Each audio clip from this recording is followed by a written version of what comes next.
Hello friends, super magic રસોઈમાં મિત્રો હું આપનું સ્વાગત કરું છું। આજે હું બિસ્કિટ ભાખરીની રેસીપી લઈને આવી છું મિત્રો। તો તમે મારો વિડીયો છેલ્લે સુધી જોજો અને તમને ગમે તો લાઈક કરજો, શેર કરજો અને સબસ્ક્રાઇબ કરવાનું તો ભૂલતા જ નહીં મિત્રો। તો હવે એમાં શું ઇન્ગ્રેડિયન્ટ લીધા એ પણ હું તમને બતાવી દઉં। એમાં મિત્રો મેં રોટલીનો લોટ લીધો છે, રવો લીધો છે, મસાલામાં હળદર છે, લાલ મરચું છે, ધાણા જીરું છે, તલ છે, અજમો છે, મીઠું છે, તેલ છે અને કસૂરી મેથી છે અને પાણી છે મિત્રો। આટલા ઇન્ગ્રેડિયન્ટ જોશે મિત્રો। તો તમે હવે આપણે ભાખરી બનાવવાનું ચાલુ કરીએ મિત્રો। હવે આપણે ભાખરી બનાવવાનું ચાલુ કરી છે। એમાં હું અત્યારે 1/4 કપ જેટલું આપણે તેલ સેજ સતપ કરવાનું છે, બહુ ગરમ નથી કરવાનું, સેજ આપણને આમાં હાથ અડે એવું ગરમ થાય એવું કરવાનું છે મિત્રો। આપણે જ્યાં ગુજરાતી હોય ત્યાં તો ભાખરી હોય જ મિત્રો। તો આ ભાખરી તમે ગમે ત્યાં તમારા સગાવાલાને બહાર ગામ મોકલી શકો છો અને બધા મેં ડ્રાય ઇન્ગ્રેડિયન્ટ લીધા છે મિત્રો। આ ભાખરીમાં હું તમને બધી ટિપ્સ અને બધી રીત બતાવીશ, તો તમે છેલ્લે સુધી આ વિડીયો જોજો મિત્રો।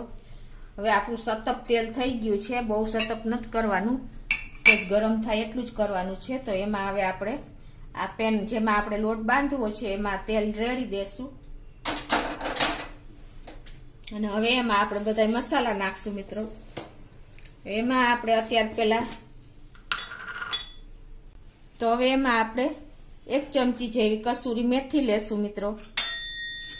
કસૂરી મેથી મિત્રો આપણે લેવાનું કારણ એ છે કે આપણે બિસ્કિટ ભાખરી, ડ્રાય ભાખરી બનાવવા જઈ રહ્યા છીએ।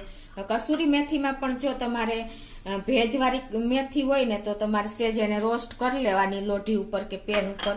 અત્યારે જો તો મારી મેથી એકદમ સરસ ભૂકો થઈ જાય છે એટલે હું નથી અત્યારે શેકતી। તો તમારે જો ભેજવાળી મેથી હોય તો સેજ શેકી લેવાની। આ રીતે આપણે કસૂરી મેથી નાખશું 1 ચમચી જેવી અને 1 ચમચી જેવું આપણે લાલ મરચું નાખશું, 1 ટીસ્પૂન જેવું, 1 ટીસ્પૂન 1/4 ટીસ્પૂન જેવી આપણે હળદર નાખશું। તમે હળદર સ્કીપ પણ કરી શકો છો। 1 ચમચી જેવી આપણે ધાણા જીરું નાખશું અને 1/2 ચમચી જેવા આપણે તલ નાખશું અને 1/2 ટીસ્પૂન જેવો આપણે અજમો નાખશું અને ટેસ્ટ એકોર્ડિંગ આપણે સોલ્ટ નાખી દેશું।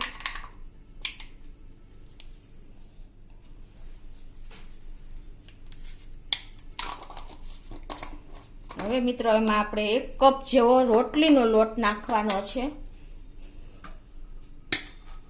પેલા આપણે હવે આ બધા મસાલા થઈ ગયા છે એટલે એને બરાબર તેલમાં આપણે આ રીતે મિક્સ કરી લેશું એટલે બધું મિક્સ સરસ થઈ જાય મસાલા અને તેલ।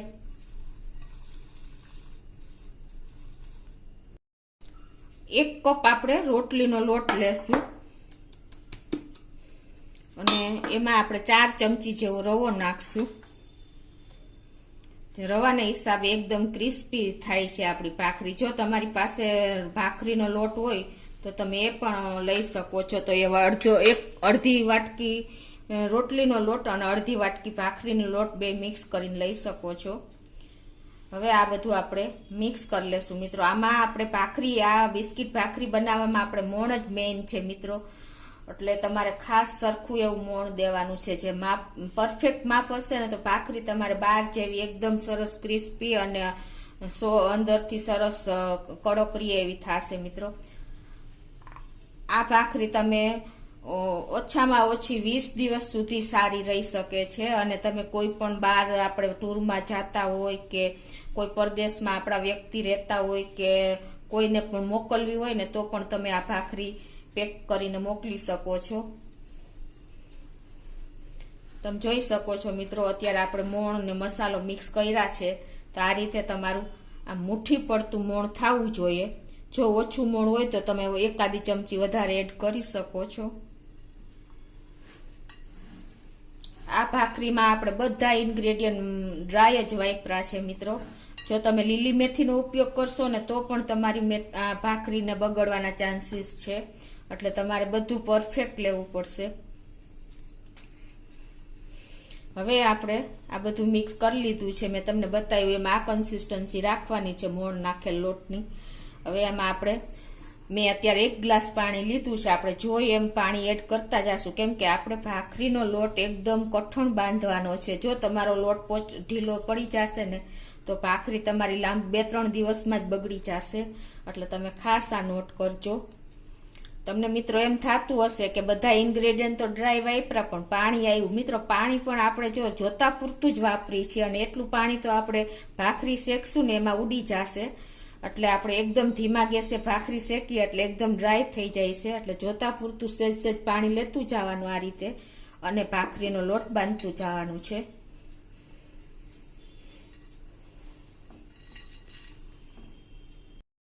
તો મિત્રો જો આપણે ભાખરીનો લોટ બાંધી લીધો છે. આ રીતે તમારે એકદમ કઠણ લોટ બાંધવાનો છે, અને આ લોટ બાંધવામાં મારે 1/4 ગ્લાસ જેવું પાણી જોયું છે મિત્રો. તો આ રીતે તમે કઠણ લોટ બાંધીને આપણે હવે આને 10 મિનિટ રેસ્ટ આપશું. એટલે સોજી એકદમ સરસ પોહીને સરસ તૈયાર થઈ જશે. આપણે ભાખરીનો લોટ તૈયાર થઈ ગયો છે. હવે આપણે ભાખરી બનાવી લેશું. આ રીતે મોટો લુઓ લઈ લેશું,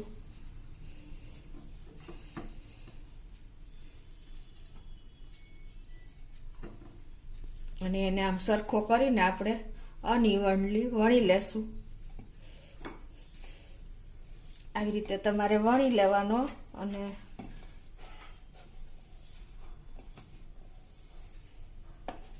પછી એને તમારે આ રીતે સરખો શેપ આપવા માટે અંદરની સાઈડ આ રીતે પાછો વાળી લેવાનો, અને પછી તમારે આ રીતે હાથેથી સરખો કરીને અને આવી રીતે અંગૂઠાથી અને આંગળીથી શેપ સરખો લઈ લેવાનો. એટલે તમારી ભાખરી સરસ તમે વણી શકો. આપણે મોટી ભાખરી વણશું અત્યારે.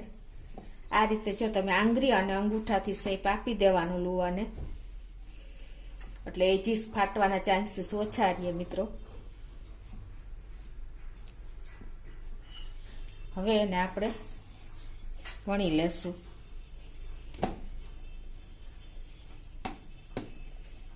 આપણે ભાખરી બહુ નહીં પાતળી કરી કે નહીં બહુ જાડી રાખી, મીડિયમ વણશું. અને મોટી ભાખરી વણીને આપણે એકી સાથે 3-4 ભાખરી તૈયાર કરી લેશું શેપ આપીને.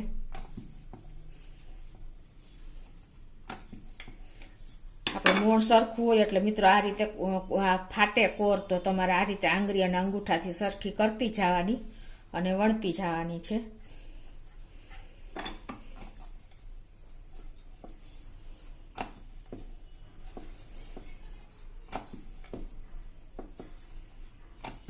આ રીતે મોટી ભાખરી વણી લેવાની, એટલે તમારે ઈઝીલી તૈયાર કરી શકો એકી સાથે. હવે એને આપણે બહાર માર્કેટમાં મળે છે એ ટાઈપની આપણે ભાખરી તૈયાર કરશું, એક સરખા શેપની. તો એક સરખા શેપ માટે મિત્રો આપણે કોઈ પણ વાટકી તમે લઈ શકો, અને મોલ્ડ હોય તો એનાથી પણ શેપ આપી શકો. તો અત્યારે હું આ વાટકીથી એક સરખી ભાખરી તૈયાર કરી લઉં છું આ રીતે.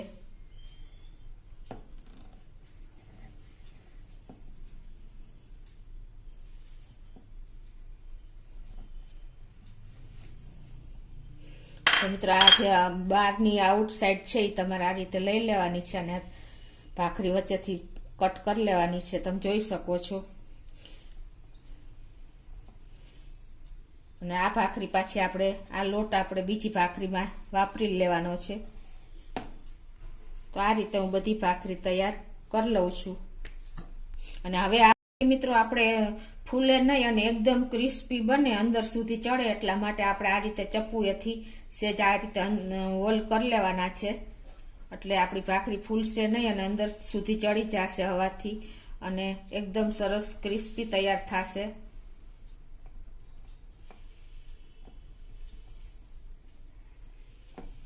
તો હવે આ રીતે હું બધી ભાખરી તૈયાર કરી લઉં છું. જો મારી ભાખરી વણીને તૈયાર થઈ ગઈ છે મેં શેપ આપીને. એટલે આટલા લોટમાંથી મારે કમસે કમ 4 ને 4 8 ને 9 ભાખરી બની છે મિત્રો. હવે આ બાજુ આપણે ગેસ ઓન કરીને એક નોનસ્ટિક પેન લોઢી મૂકી દીધી છે. તમારી પાસે જો નોનસ્ટિક પેન લોઢી હોય ને તો વધારે બેસ્ટ એ જ લેવાની છે ભાખરી શેકવામાં. અને એને એકદમ સ્લો ગેસ ઉપર આપણે રાખવાની છે.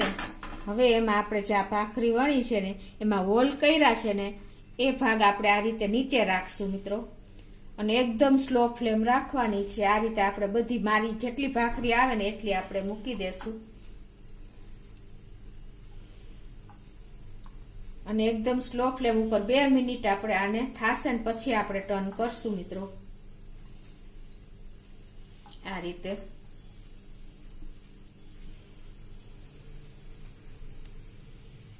જો આપણે 2 મિનિટ થાય એટલે એને આપણે આ રીતે ટર્ન કરી લેવાની છે. તમે જોઈ શકો છો, તમને હાથેથી ફાવે તો હાથેથી, ચીપીએથી ફાવે તો તાવીથી ફાવે તાવીથી. આ રીતે એક સાઈડ આવી રીતે આ તમારું પર ચડી જશે 2 મિનિટમાં. નોનસ્ટિક પેનમાં લોટીમાં મિત્રો ધીમે ધીમે એકદમ સરસ અંદર સુધી ચડે છે, એટલે બહુ સરસ ભાખરી તૈયાર થાય છે.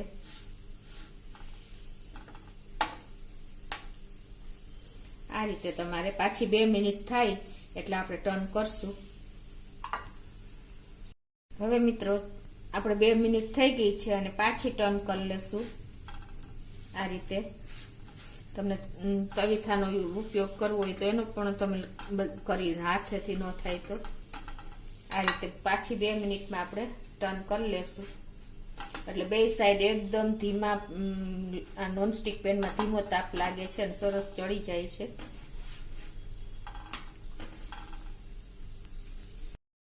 તો મિત્રો જો આપણી આ સાઈડ પણ સરસ ચડી ગઈ છે. હવે આપણે બે સાઈડ સરખી ચડી જાય ને એટલે આપણે એને ટર્ન કરીને આ રીતે આપણે એકદમ સરસ ટેસ્ટી બનાવવા માટે આપણે એમાં 1 ચમચી ઘી લગાવશું બધી ભાખરીમાં અને પાછી તૈયાર કરી લેશું. આ રીતે તમારે બધી ભાખરીમાં ઘી લગાવી દેવાનું, એટલે હોલ હશે તો મિત્રો અંદર સુધી ઘી ઉતરી જશે અને એકદમ ટેસ્ટી ભાખરી આપણી તૈયાર થશે.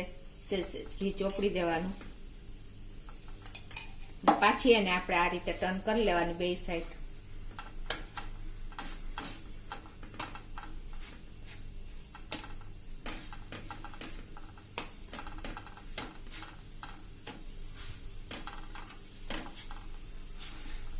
પાછું આપણે આ સાઈડ પણ ઘી સહેજ લગાવી દેવાનું, એટલે એકદમ ક્રન્ચી અને અંદર સુધી આપણી ભાખરી ચડી જશે અને ઘી પણ આપણે હોલ કર્યા છે એટલે અંદર સુધી ઉતરી જશે. આ રીતે આપણે 50% શેકાઈ જાય ને પછી જ આપણે ઘી લગાવવાનું છે, એટલે એકદમ ક્રિસ્પી ભાખરી આપણી તૈયાર થશે. તમે બે સાઈડ ચડી ગયા પછી આપણે 50% 60% જેટલી ચડી જ ગઈ હોય છે ત્યારે આપણે ઘી લગાવી તો અંદર સુધી ઘી એકદમ સરસ ઉતરી જશે અને ક્રિસ્પી ભાખરી તૈયાર થઈ જશે. તો મિત્રો જો આપણી ભાખરીમાં ક્રેક આવે છે એનો મીનિંગ એમ કે આપણી ભાખરી એકદમ સરસ ક્રિસ્પી અને જો એટલું જ મોણ આપણે પરફેક્ટ બધું મોણ આવ્યું છે. તો તમે જોઈ શકો છો કે આ રીતે આપણે એકદમ સરસ ક્રિસ્પી ભાખરી તૈયાર થઈ ગઈ છે મિત્રો. અને ભાખરી ચડી એનું કારણ પણ હું તમને બતાવું છું. આવી એકદમ સરસ ડિઝાઇન પડે એકદમ ગોલ્ડન જેવી એટલે આપણી ભાખરી રેડી થઈ ગઈ છે મિત્રો. અને જે ભાખરી ન ચડી હોય ને એ પણ હું તમને બતાવી દઉં મિત્રો. જો આમાં સેજ કચાશ દેખાય છે એટલે આને આપણે લોટ દેખાય છે એટલે આને આપણે સેજ હજી ક્રિસ્પી કરવી પડશે મિત્રો. આ રીતે તમારે ડટ્ટાથી દબાવતી જવાની મિત્રો અને એકદમ સરસ ક્રિસ્પી તૈયાર કરી લેવાની છે. અને તમે ડટ્ટો ન હોય તો આ રીતે તમે ક્લીન કપડું લઈને પણ આ રીતે પણ તમે દબવી શકો છો. એટલે બધી એજીસ થી તમે દબાવતા જશો ને એટલે આપણી ભાખરી એકદમ સરસ અંદર સુધી ચડી જશે. જો સેજ પણ કાચી રહેશે ને મિત્રો તો અંદર તમારે મોઇસ્ચર રહેશે અને એકદમ ઢીલી 2 દિવસમાં પડી જશે અને આપણી ભાખરી લાંબો ટાઈમ સારી નહીં રહે. એટલે આ રીતે તમારે ડટ્ટાથી દબાવતી જવાની છે. આપણે ખાખરાનો ડટ્ટો ઉપયોગ કરી છીએ એ રીતે.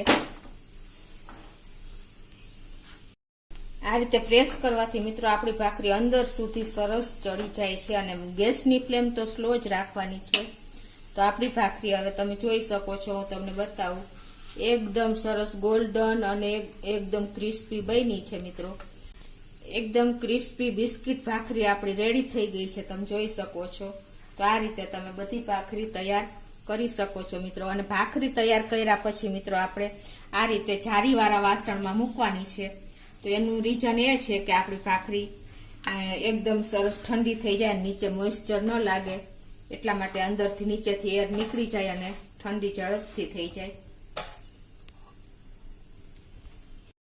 બીજી ભાખરી શેકી લેશું. તો મિત્રો આપણી ભાખરી શેકાઈને રેડી થઈ ગઈ છે. તમે જોઈ શકો છો એકદમ ગોલ્ડન ટાઈપની ગોલ્ડન જેવી શેકી છે મિત્રો, અને અંદરથી ક્રિસ્પી અને એકદમ સરસ શેકાઈ ગઈ છે મિત્રો. હવે આ ભાખરીને આપણે આ રીતે જારીવાળા વાસણ ઉપર રાખીને 1 કલાક સુધી આને આપણે ઠંડી થવા દેવાની છે. પછી જ આપણે પેક કરવાની છે મિત્રો. ત્યાં સુધી આપણે એને, નહીં તો જો તમે આ રીતે ગરમ ગરમ પેક કરી લેશો ને તો અંદર મોઇસ્ચર અને 2 દિવસમાં ઢીલી પડી જશે ભાખરી મિત્રો. તો તમને હું કેવી ભાખરી બની છે એ પણ તમને બતાવી દઉં તોડીને. તમે જોઈ શકો છો એકદમ ક્રિસ્પી બિસ્કિટ જેવી ભાખરી આપણી તૈયાર થઈ છે. આ રીતે તમે ચોક્કસ ટ્રાય કરજો મિત્રો. અને તમને મારો વિડીયો ગમે તો લાઈક કરજો, શેર કરજો અને સબસ્ક્રાઈબ કરવાનું ભૂલતા નહીં મિત્રો.